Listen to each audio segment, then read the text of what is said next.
আপনারা দেখতে পাচ্ছেন পরপর দুটি গুডাউন সূত্র মারফত জানতে পারছি সেই দুটি গুডাউনে যে ত্রাণ সেই ত্রাণ সামগ্রী কিন্তু একদম কিন্তু লুকানো অবস্থা রয়েছে। ইতিমধ্যে নবনির্বাচিত বিধায়কের সেই বিষয় সামনে আসতেই তৎপর হয়ে ওঠে দিনহাটা শহরে।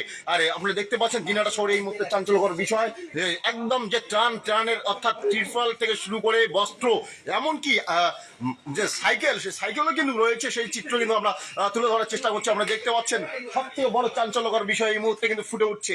আপনারা দেখতে পাচ্ছেন পরপর দুটি গোডাউনে ইতিমধ্যে যে ত্রাণের ত্রিপল অর্থাৎ বন্যার সময় যে সাধারণ নাগরিক অর্থাৎ সাধারণ বাসিন্দাদের মধ্যে যারা নিম্ন শ্রেণীর তাদেরকে যে ত্রিপল বিতরণ করা হয়ে থাকে সেই ত্রিপল কিন্তু গোডাউন ইতিমধ্যে প্রকাশ্যে আসতে চলছে। নবনির্বাচিত বিধায়কের হস্তক্ষেপেই আমরা সরাসরি সেই চিত্র তুলে ধরার চেষ্টা করছি। তাছাড়া আপনারা দেখতে পাচ্ছেন যে বস্ত্র সেই বস্ত্র কিন্তু থেমে নেই। যে বস্ত্র অর্থাৎ কম্বল যে বিতরণ করা হয়ে থাকে সাধারণ বাসিন্দাদের মধ্যে সেই কম্বলও কিন্তু বেরিয়ে আসতে চলছে গোডাউনের মধ্যেই। আপনারা দেখতে পাচ্ছেন সাইকেল গোডাউনে সাইকেল তিরপল এমনকি বস্ত্র পুরোপুরি ভাবে কিন্তু চাঞ্চল্যকর বিষয় এই মুহূর্তে দিনহাটায় সব থেকে বড় যে বিষয় উঠে আসতে চলছে।